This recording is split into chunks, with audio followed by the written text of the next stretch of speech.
বিসমিল্লাহির রহমানির রহিম।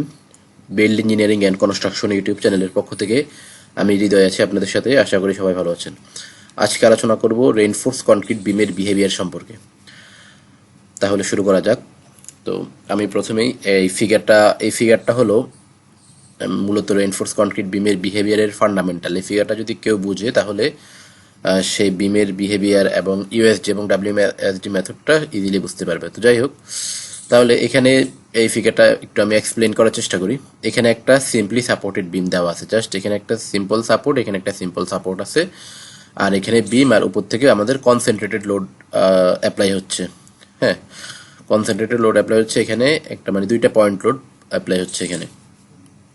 তো এখন যেহেতু এটা একটা সিম্পলি সাপোর্টেড বিমের বিহেভিয়ারটা যেমন হয় সেটা হলো সিম্পলি সাপোর্টেড বিমের বটমে টেনশন এবং টপে কম্প্রেশন হয়। আমি এর আগের ভিডিওগুলোতেও আলোচনা করেছি এটা, তো এখানে ইন ডিটেলস আলোচনা করতেছি। তাহলে বটমে টেনশন এবং টপে কম্প্রেশন হয়।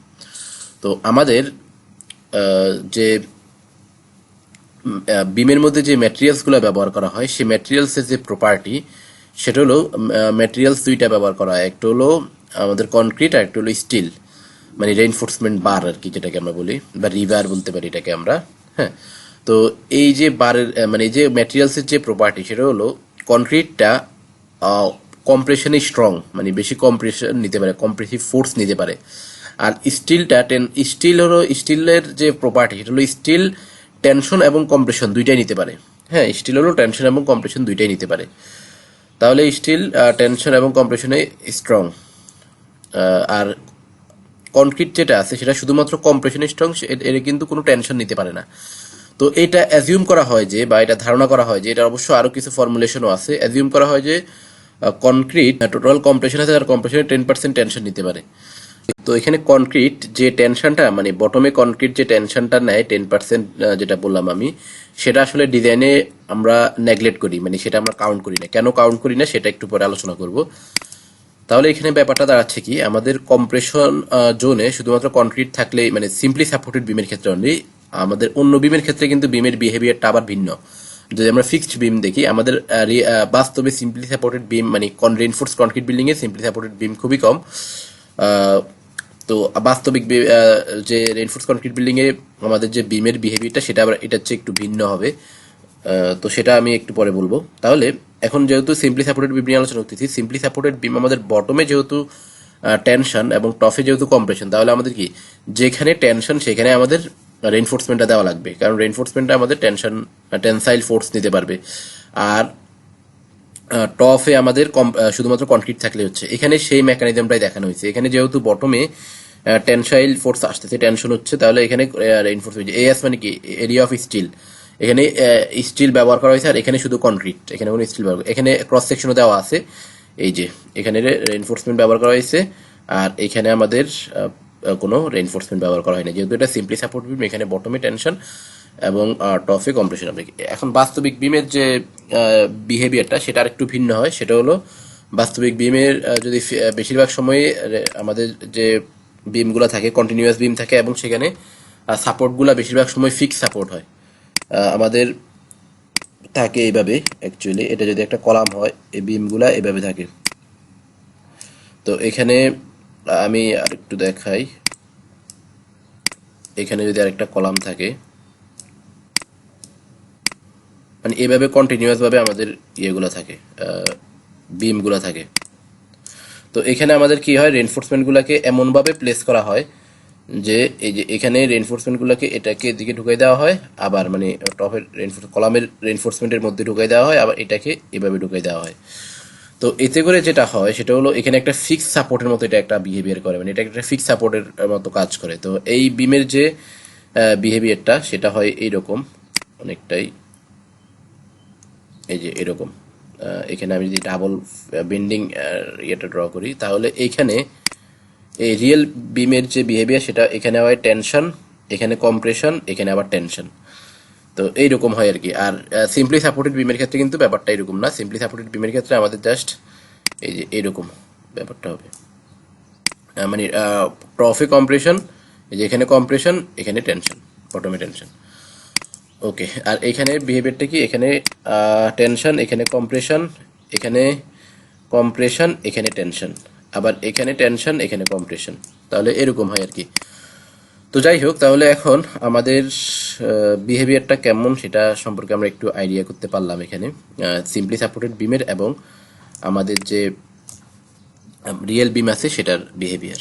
ওকে, তো আমরা এখন এরপরের স্টেপে চলে যাই। তো আমি একটু আগে যেটা বললাম, আমাদের কনক্রিট খুবই কম পরিমাণ টেনশন নিতে পারে। যেই পরিমাণ টেনশন নিতে পারে সেটা আসলে আমরা নেগলেক্ট করি অলওয়েজ। তো এর পরের ফিগারে যদি আমরা যাই, এখানে এই যে দেখা যাচ্ছে ক্র্যাক, কনক্রিটটার যে পরিমাণ টেনশন নিতে পারে সেটা হলো ক্র্যাক হওয়ার আগ পর্যন্ত। ক্র্যাক হয়ে গেলে সে কিন্তু আর কোনো টেনসাইল ফোর্স নিতে পারে না, জিরো হয়ে যায়। তো সেজন্যই মূলত আমরা এইখানে কনক্রিটের আমরা যে আছে মানে কনক্রিটের যে টেনসাইল ফোর্স নেওয়ার যে ক্যাপাবিলিটি সেটা আমরা নেগলেক্ট করি। কারণ আমরা যে কোনো বিম কনস্ট্রাকশন করার পরে সেটাতে আসলে ক্র্যাক আসবেই। হ্যাঁ, একটা সার্টেন টাইম পরে এটাতে ক্র্যাক আসবে। হয়তো সেই ক্র্যাকগুলো হেয়ার ক্র্যাক হয় বেশিরভাগ সময়। যেখানে এগুলোকে অবশ্য ফ্লেক্সারাল ক্র্যাক বলা হয়, মানে মোমেন্টের কারণে ক্র্যাকগুলো আসতেছে, এখানে টেনশনের কারণে এখানে ক্র্যাকগুলো আসতেছে। তো এই ক্র্যাকগুলো আসলে আমরা ভিজিবল হয় না বেশিরভাগ সময়। আমরা হয়তো কোনো মাইক্রোস্কোপ বা কোনো কিছু দিয়ে দেখলে সেটা হয়তো দেখতে পাবো।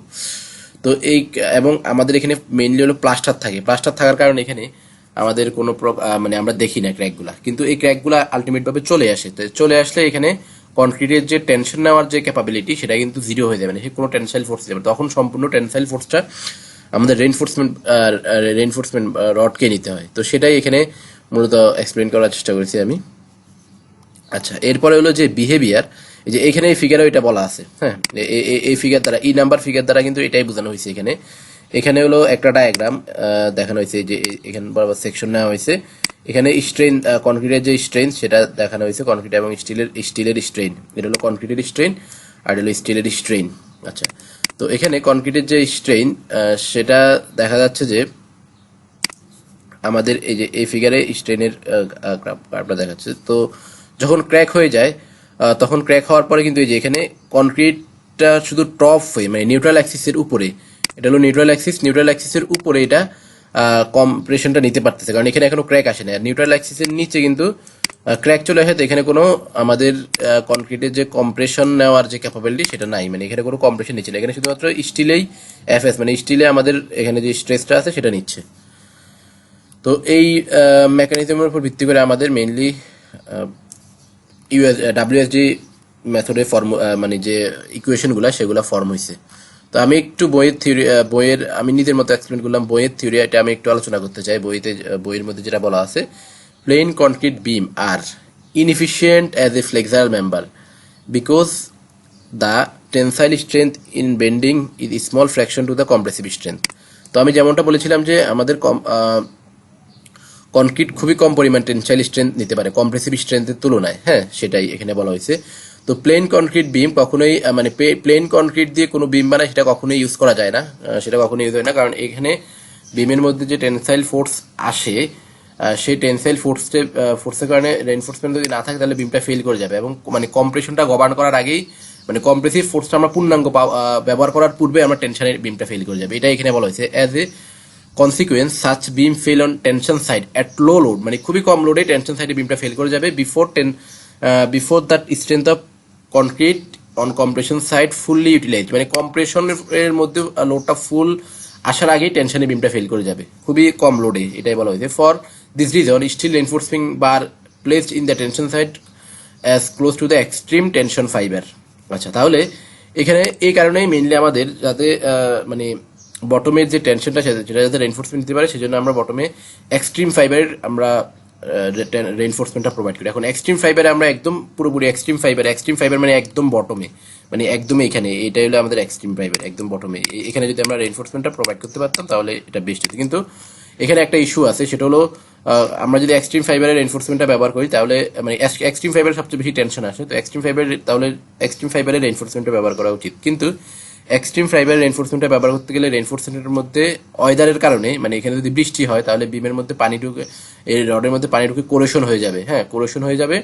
আর হলো আমাদের এখানে হয়ে যাবে, এখানে আরেকটা ব্যাপার আছে, সেটা হলো ফায়ার রেজিস্টেন্স হবে না, মানে আগুন লাগলে এখানে এই আমাদের স্টিলের মধ্যে আগুন ধরে যাওয়ার একটা চান্স পসিবিলিটি থাকবে। তো সেজন্য এই দুইটা কারণে আমরা এক্সট্রিম ফাইবারের রেইনফোর্সমেন্টটা না দিয়ে আমরা কি করি একটু উপরে দিই, এবং যে যতটুকু উপরে দিই সেটাকে আমরা বলি ক্লিয়ার কভার।